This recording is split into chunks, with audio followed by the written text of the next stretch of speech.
Well, good morning and welcome to Kid Zone. I am so thankful to be with you today, and I'm so glad that each and every one of you are here to learn with me about Jesus.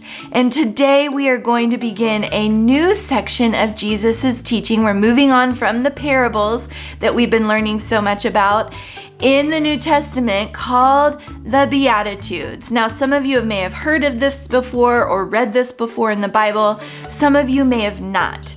We find the Beatitudes in a special teaching that Jesus did in the New Testament called the Sermon on the Mount. Beatitude is kind of an old fancy word that means blessed or happy.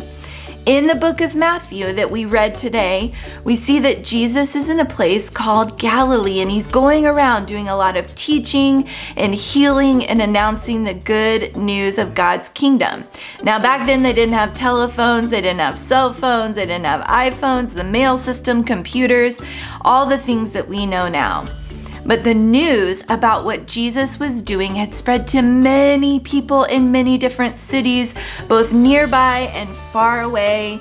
And so many people were curious, and they began to travel to find Jesus, to come and listen to him, to his teaching. And they brought sick people with him with the hopes that he might heal them. So Jesus ends up with these huge crowds of people following him everywhere he goes because they'd heard about what he'd been saying and doing. Now, can you imagine being Jesus and having a crowd of people, a large crowd of people, follow you everywhere, waiting to see what you might do or say next? I don't know about you guys, but I get really overwhelmed when I think about that idea. So Jesus finds himself with all these crowds following him, and he goes to a mountainside and he sits down and he begins to teach the people some really important things about God and his kingdom, things that they had never heard before. In the very beginning, in the verses that we read today, he almost sounds like he's just repeating himself over and over and over again. And it's important for you to know that in the Bible, when we hear words or phrases repeated again and again, it often needs to get our attention. We should pay attention in that moment because it means it's very important. Now, the Beatitudes start off this section in Matthew called the Sermon on the Mount. And Jesus teaches for several chapters, a whole lot of verses, many new things. In chapters 5 through 7, we find him teaching things that people had never heard before. In chapters 8 and 9, we hear a lot about his miracles and the things that he did as he traveled. This whole section, Matthew 5 through 9, paint a pretty good picture of who Jesus is, what he did, and what he cared about. Now, the Beatitudes, or the blessings, are like an introduction to all this new information about Jesus. But we also have to stop today and say, what does blessing or to be blessed, or the word bless, what does that mean? We use the word bless a lot when we talk about or pray about asking God to bless our families or bless us, or we even say God bless you when somebody sneezes.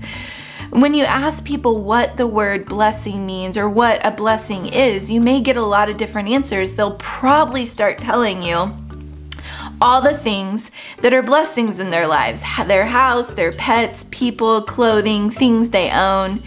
Here's a very simple way to understand the word bless or blessing. A blessing is a gift from God in our lives that even when we don't do anything to earn it, or even when we don't deserve it, it's still a gift from Him. God knows, even better than anybody else, what a good gift is. Sometimes when we think of blessings, we think only of stuff or money or food or our house. And these things are blessings. We may think about health or our family or friends, and those things are blessings too.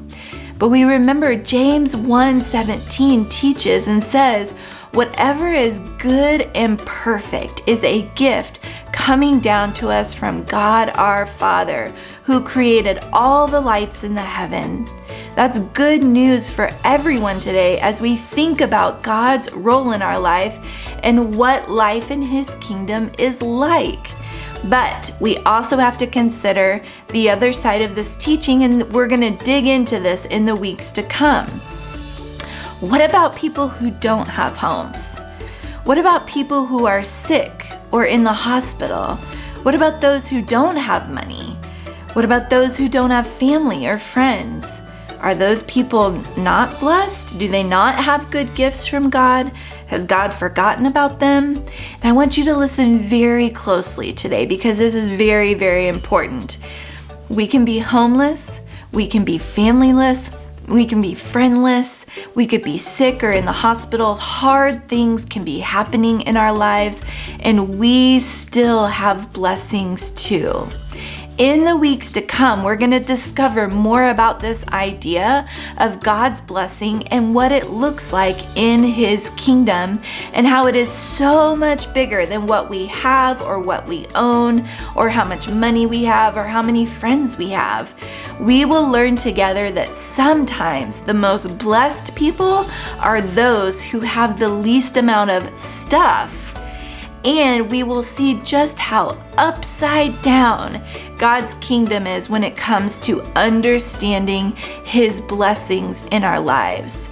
So take some time to do the discussion questions this morning, and I will be back with you guys next week.